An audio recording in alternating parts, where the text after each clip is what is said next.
think you should play 5 minutes. So this one is going to be wonderful. These guys are doing some incredibly cool stuff. It's a real treat to have them here. They are contacting us right now from Washington State, and this is VRCade. So I'm going to turn the floor over to you guys right now. Thank you so much. Big round of applause for the VRCade team.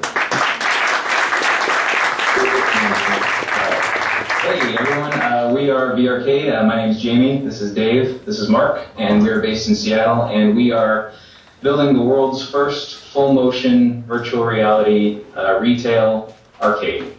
And what that means, the implications, essentially means that we're building perfect VR. Whether it's the complete skeleton tracking or the ability to run and move across thousands and thousands of square feet, up to 8 players at once. We're using, of course, the absolute latest in head-mounted displays, and the whole system's based off of, we're actually sitting in the lab right now. In the capture volume. In the capture volume, and it's based on motion capture technology. So the idea is that we're able to give an experience that you flat out cannot get in the home, at least not with today's technology. There are certain things that you can and can't do within limitations, so you'll notice there are certain Kinect games that are built exclusively for the Kinect around the limitations of the Kinect. Our system is so robust and so fast that pretty much anything you want to do, you can do. Whether it's a gun, whether it's a sword, whether it's throwing fireballs, whether it's any of that stuff, and it's rock solid. And one of the first things that demonstrated this was bringing a gun. We have a video that we'll show you here in a minute. But it's a target shooting, so you shoot lasers, and when the system isn't working in the early days, you bring the gun up to your head and it'd be jittering, it ruins the entire experience. You just can't use it, it's unusable. And we dialed the system in so perfectly that it's perfect, and it stays exactly where it needs to be, and the relationship between your face and the gun is exactly where it needs to be. And that's the kind of fidelity that you can't get in the home currently. So in addition to the space, the price and the scope of the technology that we give you access to is way beyond anything that anyone's ever played with. And we're also designing games around it. So essentially, the VRCade is a retail entertainment destination based on our own platform, our own unique blend of hardware and software. And then we're also making the games ourselves. And so you get this one perfect experience designed around delivering perfect VR out of the home. Yeah, I kind of want to turn it over to Do you want to show the video? Yeah, we can show the video. I know that you're a techie crowd, and you kind of already get it, and I'm going to talk to you about this for a minute. Unless you're actually in the VRCade, you don't get it, so really use your imagination. You have to experience it to be able to see it. So I don't know if you guys can see the YouTube. Well, you have to click it. Right. Do you guys want to click over to the YouTube button?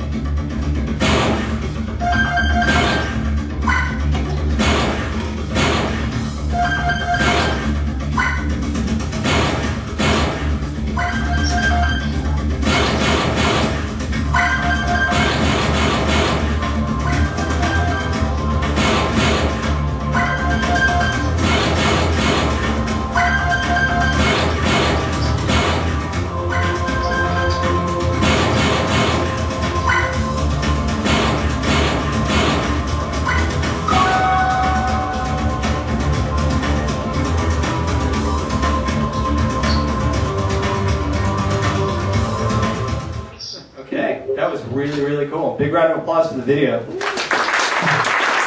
Can you hear us?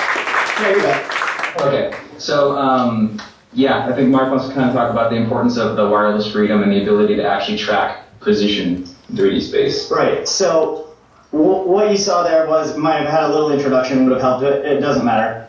First, I want to clarify right off the bat that we saw a little bit of the Omni presentation before this and couldn't catch most of it, but I want to clarify that there was the Virtue Sphere, and we saw that and laughed at it as much as he did. And then he realized that there was so much improvement that could be made on that, and he did it, and it's great, and we're really excited for what's coming there. And we don't want to imply that we replaced him with something, in that progression. What we did was inherently in your home, there are problems like your couch and your cat and the fact that you don't have an 8,000 square foot basement and $1 million to blow on one experience. So there's at-home VR and destination VR, and we saw things like the Kinect, and they're trying to do VR at home, and we realized you just can't do perfect virtual reality at your house. It's not going to be possible. You'll always have a couch. You'll always not have $1 million to spend on it, like I said. So we went to the other extreme and we said, forget the cost,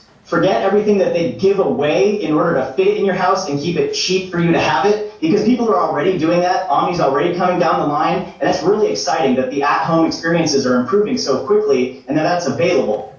But there are limitations between there that the out-of-home experience can solve, which we have done, like being able to lay down and crawl and run around over thousands of square feet of space and play 8 people simultaneously, high-fiving and literally doing backflips, which we've done, not personally, but somebody else. And so we've designed this system to take care of those impossibilities, which just simply cannot be overcome in the home. And I don't see how they ever will, like I said, in your house, because you're in your house and your house is not an enormous mansion. And the other thing is that if you wanted to have VR, even if you could put together some sort of system with components here and there, you're building one system. So what happens if you and your mom want to play, or you and your friends want to play? You have to build an entire system for that person as well. And what we've done is completely eliminated the barrier to entry in terms of technology, in terms of availability, and in terms of price. For anyone to just walk in, suit up, have the best VR experience on the planet, and get out with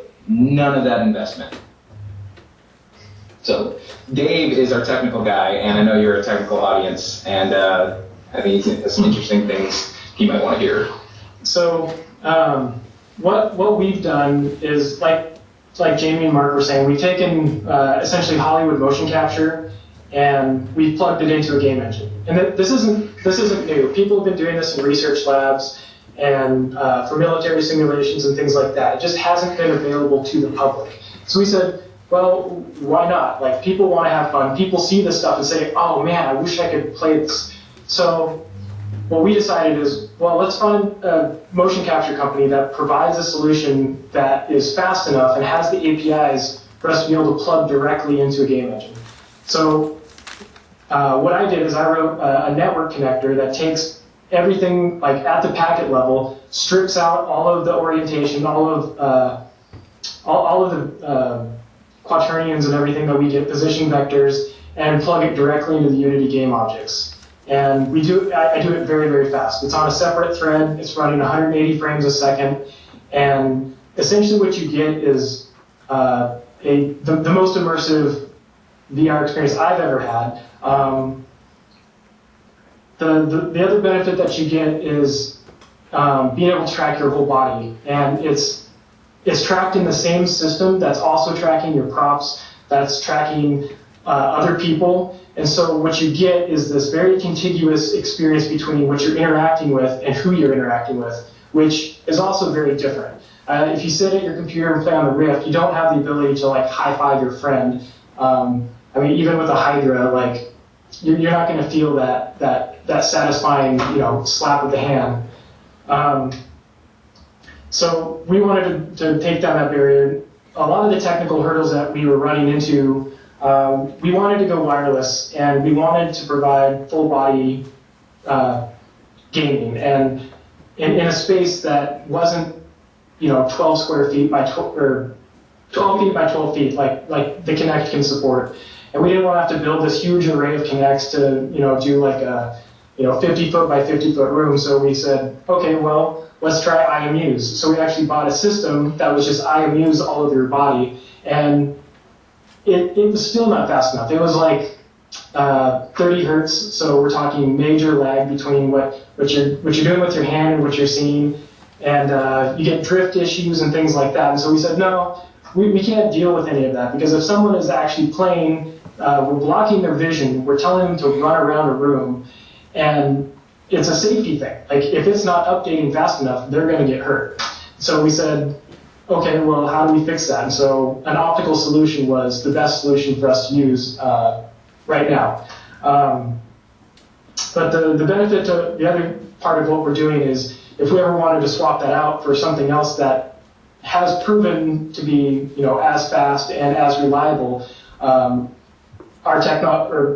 whatever we're using for technology is completely expandable. So we can say, oh, we got new motion capture cameras coming out. They can capture 500 frames a second. Cool, let's swap them out. It just works. So we're trying to build a system that's never obsolete until, the home experience is to the point where people, don't need to necessarily come out and experience this. It's kind of like what Super Nintendo did with the arcade machines. Like, it was the first arcade experience in the home. And I believe it will happen someday, but it's not going to be for another 10 or 20 years. And then the same thing that drives the Moore's Law, that drives your home experience, is also going to drive our technology. So our technology isn't just going to stop and wait for home technology to catch up. By the time home technology is here, we will have advanced as well, because the entire VRCade platform is a bunch of components that work harmoniously together. You can take out and swap in new ones, and it grows as technology grows.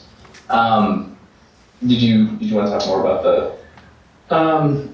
So one of the other major things that we're trying to do is we're trying to make this an open platform for other people to build games. And like I said, we're using Unity, so essentially anything that you want to do in Unity, we've had people bring in projects, and we can drop in our stuff in about 5 minutes, and you can walk around in a world that you've created and actually feel like you're walking around in a world. I know a lot of you have probably tried the Rift, and it's very immersive, but unless you have that position tracking, you don't get that extra sense of depth and presence. And that's really the key, is that feeling of presence in the virtual world that you're trying to create. And I know there's a lot of talks. I don't know if any of you know Sebastian Kuntz. He runs Middle VR or I'm in VR. He has a lot of really good blogs on the importance of presence in virtual reality and ways to overcome the lack of presence. And I recommend going and reading his blog to any of you. He has it's like vrgeeks.com, I think. He has a good blog on that kind of stuff. But back to the providing an SDK for people to build stuff.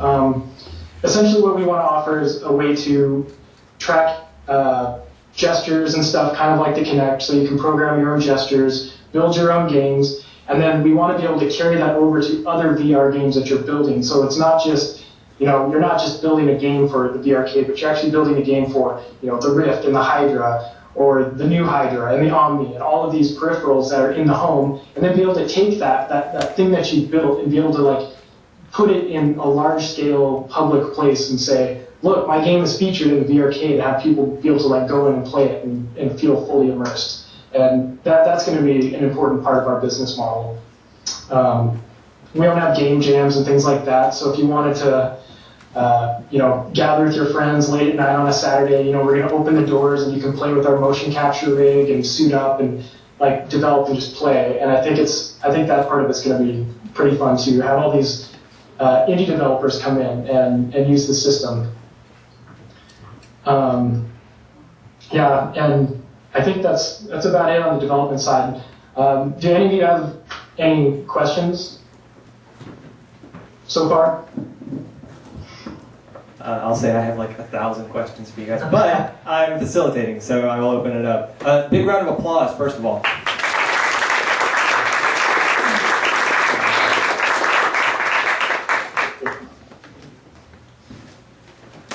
I was wondering if you could just talk a little bit about some of the challenges you have working with a physical space and kind of how you see yourself growing with that model.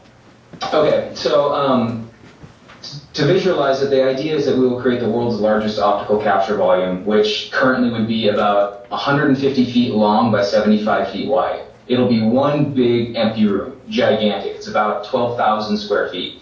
That room will be divided into 8 sections, only in software, and this whole thing is called the grid because it's divided into 8 sections. As a single player, when you go to play in a space, you get a certain chunk of that. Let's say, for the sake of example, you get an eighth of it, which is 37.5 feet by 37.5 feet of capturable space. That's a lot of space. And the level that you're playing as a single player matches those dimensions. So for example, if you're playing single player zombie survival, you're in a shack. and zombies are coming through windows and coming through doors. But as soon as two people decide that they want to play together, the two spaces that they're essentially renting at the VRCade are merged together in software. And the system says you have two players playing the same game, one in grid A, one in grid B. Therefore, we're going to let them play across 37.5 feet by 75 feet. So now your level is rectangular because you've merged the spaces. Now the level in the game is different. Now you're in an alley between two buildings, playing the same game, but now it's modified for two players.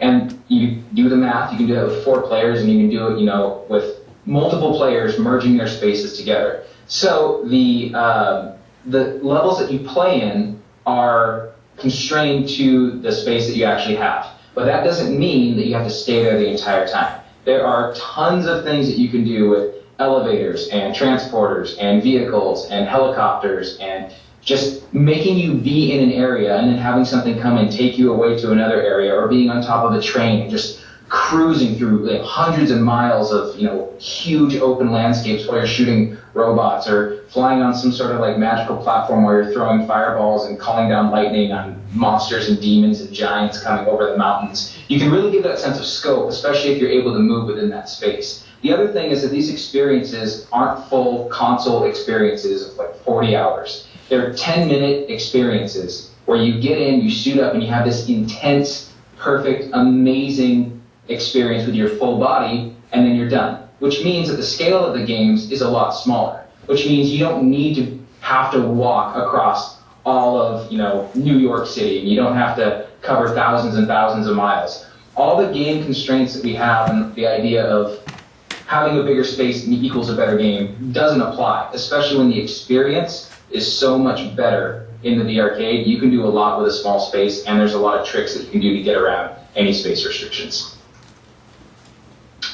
And I just want to touch on one other thing, because somebody's probably going to ask about redirected walking, and we've looked into it, and the problem with that is if you have 2 people sharing a space, you can't do that trick anymore, because they're not looking in the same direction, they're not walking in the same vector. So trying to redirect them for a one person experience, yeah, that will work. But we're trying to do multiplayer, so that becomes an almost impossible problem to solve. Unless you're trying to confuse them.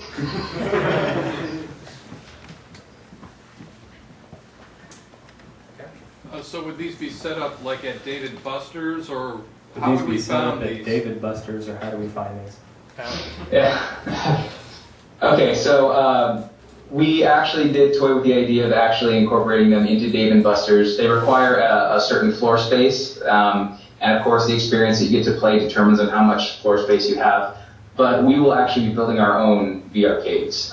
In addition to that, we want to actually create standalone experiences that places like Dave & Buster's or a family fun center can lease out, which means that you would have a smaller VRCade experience, and you'd be able to go play, a single player game there. But when the VRCade actually opens, the first one will be in Seattle. It is essentially that times 10. And you'll know where to find them.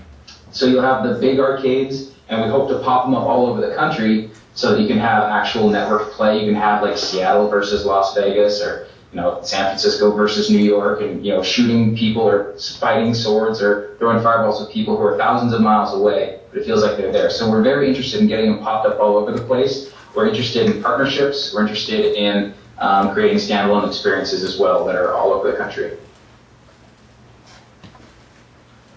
In the back.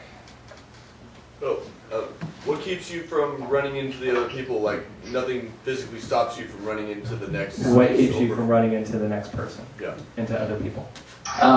One of 2 things. As he was saying, if you're playing in one grid space, 37 feet by 37 feet, the game is designed around that space. So you have walls in the game where the edges of your grid space are. Palmer was actually talking about something interesting. He had someone in it, and he said to them, walk through the wall. And they tried to and actually stopped at the digital wall, and there was no real wall, and they couldn't bring themselves to do it because for your entire life, you've been learning that walking through walls is a stupid thing to do. It hurts. And it's immersive enough that when there's a digital wall in the room, you just stop. No idiot tries to walk through it. And there are a dozen ways to incorporate into the game a system where you induce latency or you bring yourself out of your body and make it very clear that you tried to walk through the wall like a moron, go back to your grid. And we've got referees walking around to make sure that no one's deliberately trying to break the rules. But as long as you design the game size around the capture volume size, that problem just goes away.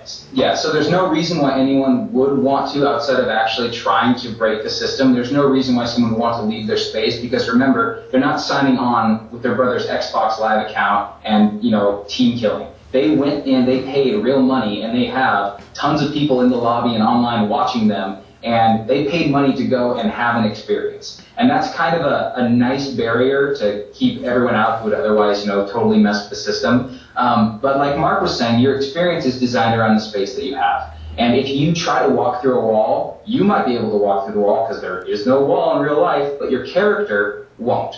Your character will get stuck on the wall, which means you can't peek through the wall, you can't walk through walls. Your character is stuck on a wall because as far as the character is concerned, that wall is very real. That's one half of it being we designed the levels so that in a single-player game you just don't, and there's no one else actually near you. His game is over there, and you're over here, and you're in separate digital rooms. The other half is, say, in Team 4-on-4 Deathmatch, where we open up the entire grid to one giant game, you can run into each other. You can high-five, you can hand your gun to someone else and trade with them, you can interact with people, and you're in a game that's designed for that, so there isn't any direct player-on-player, hand-to-hand combat because we're well aware you're actually in the room with them. And again, if you're deliberately punching people, that's the same as anywhere in the world. If you walk up and punch someone, you did that. And it's designed for you to not do that intentionally. You would have to maliciously go and break the concept and do that, which you could walk to Chuck E. Cheese and punch somebody and say, I messed with Chuck E. Cheese, I punched somebody. Sure you did, and then you get kicked out, and you did that. So you can either design it so that you're in a game around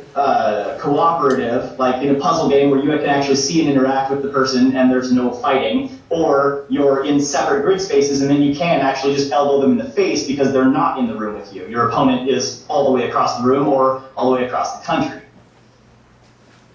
But technically, if you're both being captured, there's not going to be a time when your character model, you don't see the other person's character model and you run into them because it's not tracking or it's not the game is lagging behind. I mean, we're talking 180 frames a second, so if you're going to run into someone, you're going to see that they're there just like you would in real life. Even if they're playing deathmatch and you just killed them, there's going to be a spirit representation that shows their body is in a heap on the floor, but their soul is right there. That's a real person. Don't run into it. So there will never be a point where the other people are invisible. You'll always see everyone.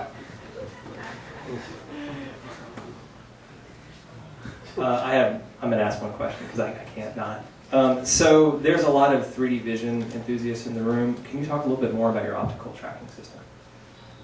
Yes. What do you want to know about it? I guess that's the question. Just a little bit more detail, other than just the fact that you're using one. So we picked an off-the-shelf tracking system where we went with Natural Point for our first setup. We essentially went that route because they're fast, they have decent software, and it was cheap. Because we're doing this all out of pocket right now, so we went around, we went to Vicon and Face and all these other companies, and we got a bid, and it was just like ridiculous amounts of money. And yeah, those are potential manufacturers that we could use for the full retail space, but we like the Natural Point cameras. And we also, the new ones that are coming out can actually see a lot further than any of the competition. So to get that 75 feet by 150 feet, you need something that can see 90 feet. And that's what Natural Point offers that none of the competition does. And they offer it at a price point half of what the other cameras do and twice the frame rate. So we picked that solution because it's very adaptable, very expandable, and it's very accurate. It's a smart system. I mean, it's built off of the demands of Hollywood, and whether it's the full skeleton tracking, where we actually have it working, where you put a suit on and you can control a space marine, and it's trippy, it's crazy. Or you have a prop and you have your head tracking and you have a sword or whatever, and it's so fast. Even these the lower version of what we're going to be using is what we're using right now. We're using the 2 steps down. You can have a sword and just move it everywhere, and the system's like, nope, I know exactly where that is. And it's a solid system. The company is solid. The technology is solid. Everything about it just works really, really well. They're also, on the technical side, they're very open about, they have really good APIs. The documentation's pretty decent. They have really good code samples. So when I went to write the network connector to actually make this work, the tech help was really available. Like I could email like 2 or 3 guys, and I'd get an email back within a couple hours to a day, and it made it really easy to try to actually develop something on top of their platform, essentially. And that was another important part of it is making sure that whatever you're going to tie into is flexible enough on the programming side that you're not hindered by the lack of getting some piece of information that is vital to making the experience more immersive. Like, imagine not getting back an orientation vector. Like, you get position, you don't get orientation. Like, there's one company that we looked at that did not give you orientation. They just gave you position. You're like, what use is that? Like, that doesn't help me at all. So, yeah, that was another big reason we went with Natural Point.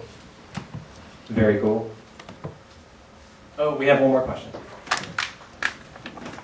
Just real quick, are you incorporating leaderboards in this? Sorry, what was that? What boards? Leaderboards. Oh yeah. Oh yeah. Yeah. Pretty much every gaming convention that you can imagine, we're incorporating into this. Basically what we're offering is the perfect controller and the perfect level of immersion.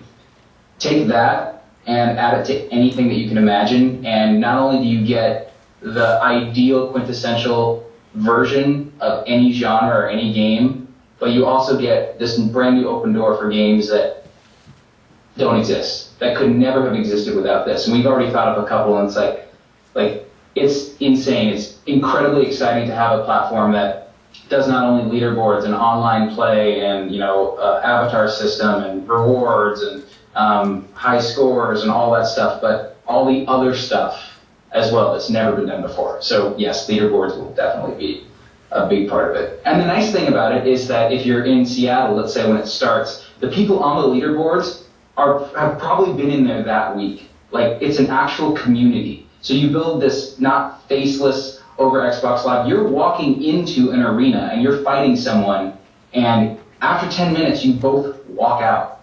It's not over the internet. It's a brand new level of like sportsmanship, and which brings me to the spot that I'm most excited about, is that this will be a platform for the world's first true athletic esport. Your ability to run, your ability to jump, your ability to duck, think quick, reflexes, aim, swing, throw, all of that stuff carries over perfectly, and you can actually get good at throwing fireballs. You can actually get good at using a shotgun. You can actually get good at navigating pits. Like, you can get good at that, and you can be drafted, and you can put on a team, and you can have sponsors, and people on their iPads and their iPhones can watch you at any time, and you can have state versus state, and you can have, country versus country, and the level of competition is only enhanced by the fact that the people that you're playing with and against are probably in the room with you when you're playing, and you walk in and out of the grid with them. And it's an interesting dynamic that destroys the previous barrier to entry, because you've been using your controller for your entire life. You know how good you are at doing anything. There's no learning curve. There are no buttons to learn. If you want to pick it up, you pick it up. If you want to lay down and crawl, you lay down and crawl. It's amazing how, for people's entire lives, they've been dealing with these controller interfaces and trying to learn how to play video games, which is why so many people never do learn how to play video games. And we have people that come in, we've had so many people come in, our target shooter game, which we've developed quite a bit from the video that we saw at the beginning, but it's still kind of the same concept. You stand in the middle, and the targets pop up around you. And we just decided that since we're in the lab, it's a relatively small space we're dealing with here, we'll design the level pretty small so you don't run around a whole lot, because we don't need to run around a whole lot just for prototyping. People will play that whole game and they'll say, that's so cool, when will you be able to track my body? And we're all laughing, going, you could have run in circles the entire time. We were tracking your body. And we had one guy, was a game developer from Japan. He said, how do I walk? Because I'm not holding a controller. And we said, you walk. You walk over there, and that's how you get over there. And it's so intuitive that it confuses people. And until you actually step into it and walk around and look around without a controller and pick something up off the floor and look at it, you don't realize that real life can be in a video game. There's always been a controller of one form or another. No one's ever really gotten rid of just all the controllers in this fashion before. And so the only controllers we have, I've got a couple here. This is the prototype that I'm working for, is an exact replica M4A1 assault rifle, which you can see the motion capture tracking dots here. This has actually got recoil built in. I dropped in some components that I gutted out of a Wiimote at first, and I'm building an Arduino replacement for it to come up. So I can actually have this in the game with recoil. This keeps track of how many rounds you fire. It stops firing when you hit 30 rounds, and you actually have to drop the clip and reload it, and then you've got another 30 rounds. If you drop your clip in the middle of a zombie battle, too bad. You can see it on the ground. You're going to have to go hand-to-hand combat until you go and hit And the other thing, you can't stress this enough, there is no learning curve. We have people all the time coming in like, I don't play shooter games. And we're like, doesn't matter. Or my kids would love this. They play Call of Duty all the time. Doesn't matter. We had a guy yesterday from Panasonic, and we were like, do you play first-person shooters? A couple times, but I really sucked at it. And he, swear to God, never have we seen anyone pick up the system and just, boom, gone, gone, gone, gone, gone, gone, just destroyed every target. Like, we were amazed. And we've put about 1,000 people through this. And this guy was amazing. All that learning curve goes away. If you want to hide behind something because you're being shot at, you just do it. You bring the gun up, you shoot, you want to fire from your hip, there is no learning curve. And until you experience it, my words don't do it justice. It's amazing. So come up to Seattle. We'll give you a free tour. Yeah. Hey, Matt. When can we come to Seattle? Yeah, when is it open? Yeah, when is it open? When can we come? Retail location, we're negotiating with investors and finishing up patenting some things and all of that business side stuff right now. We've got a functional lab that we've been working out of for about 4 months here, and we've got the whole system ready to run every day. We bring people in all the time, and so people in the area can get a hold of us on the website at VRCade.com, and we can schedule and bring you by, and you can check out some of the levels that we've got and be terrified by the zombies in person. And we do that, but as far as the actual retail location, it's all about time and money. Who's got a couple of $1 million bucks, you know, so that we can scale it up and put it where it needs to be, or sell a couple of the leased options, the smaller versions into Dave & Buster's and whatnot. And we've made it past all of the prototyping. Proof of concept is perfect. We're ready to go, and now we've been bringing in investors for a few weeks now and finishing up the business plan and all that fun stuff to actually jump the gap into making it publicly available. Who all of you is actually are going to Unite in Vancouver this year? Is there a bunch of you that are going? So We got a few hands. yeah, so we're gonna, at least I'm gonna be at Unite. We're probably all gonna try and go. We're gonna, if we can't get an exhibitor space, we're gonna set up somewhere. So if you're going to Unite, you might get a chance to try it then. And we're trying to get down to other conventions and stuff where we can actually demo this for people. We were actually recently in San Francisco, so it's unfortunate that this happened after the fact. But yeah, we were at GameSpot and ran a whole bunch of GameSpot employees through. And I'm sure we'll be back soon. So next time we're in San Francisco, we'll definitely let all of you know, and you can come try it out for yourselves and have a good time. We will definitely allow you to email everyone on the list. So we have time for one more question. I'm sorry, guys, but we have to do it. So The guy in the front. Guy in the front. he had his hand up first. I'm sorry. I was going to say developer incentive or revenue sharing, or how does that? What's the inspiration for additional outside work to? Developer incentive. What's the inspiration for outside work? So what we've been hearing so far is the obvious, this is the coolest thing ever, I want to work on this just because it's fresh and unique, which will last, for a certain while before you're like, I need to figure out how to make money at this. That's the big incentive. The other big incentive is the popularity, basically the shot in the arm that you would get by having your game in the VRCade. I'm going to actually explain a situation. there's a game built in Unity. There's two games, Interstellar Marines and Contract Wars. They're two very good first-person shooters, and I've contacted both of the developers, and they're both very interested in essentially giving us one of their Unity projects and letting us toy around with it. And in 10 minutes, we can play one of those games in the VRCade.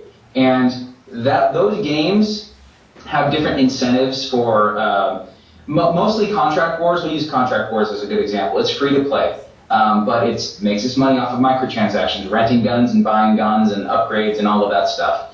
When you come to the VRCade, you have a reason to invest in your character, your avatar, your gameplay experience, whether it's renting a shotgun upgrade for $1 or whether it's buying the shotgun for $5. You know, for a developer, and we're not completely sold on this business model yet, but just as an example, we could say, we're going to license your game, we're going to put it in the VRCade, and anytime anyone buys anything, you get that. Not only that, but that account can be linked to their home experience because the game runs on Facebook or a Unity web player or on Congregate, and it's the exact same account. So they can go and train all they want with the stuff that they've already invested in at the VRCade with real money, or they can bring the stuff that they bought in the real world to the VRCade because it's the same account. That's one way of having a parallel experience. The other way is creating kind of an alternate experience. So if you were to say, this is an example I use, Smurfs on the iPhone, you're in the village and you never leave the village. You have to send your Smurfs out to go do missions, and it costs Smurf berries, and they may or may not come back as a success. What you could do with the VRCade is have that exact same app, and when you send the Smurf on the mission, you stand up, you go to the VRCade, one for Smurfs, please, and you step in, and you, for the first time, get to have an experience that you couldn't have on the mobile device, and you actually get to be a Smurf and look down and see your Smurf hands and your Smurf shoes, and you go on this mission. You collect the flowers or whatever, and then you're done, and that enhances the draw to that original experience on the mobile app. So if you come into the VRCade and you're like, they got a Smurfs game. At the end of it, it's like, too bad you don't own the original game, because those Smurf berries could actually be put towards your Smurf village. That'd be great, right? Maybe you want to, consider downloading this app. There's a lot of really cool things that you can do in terms of cross promotion and also just flat out the popularity of microtransactions. So depending on your situation, there's a lot of incentive. Or just profit share. So, someone goes in, pays $15 for a game, you get a percentage of every game that they play that is your game. So kind of the too long didn't read would be money and exposure. Those are the two big reasons why you'd want to develop. Thank you so much, VRCade. Big round of applause.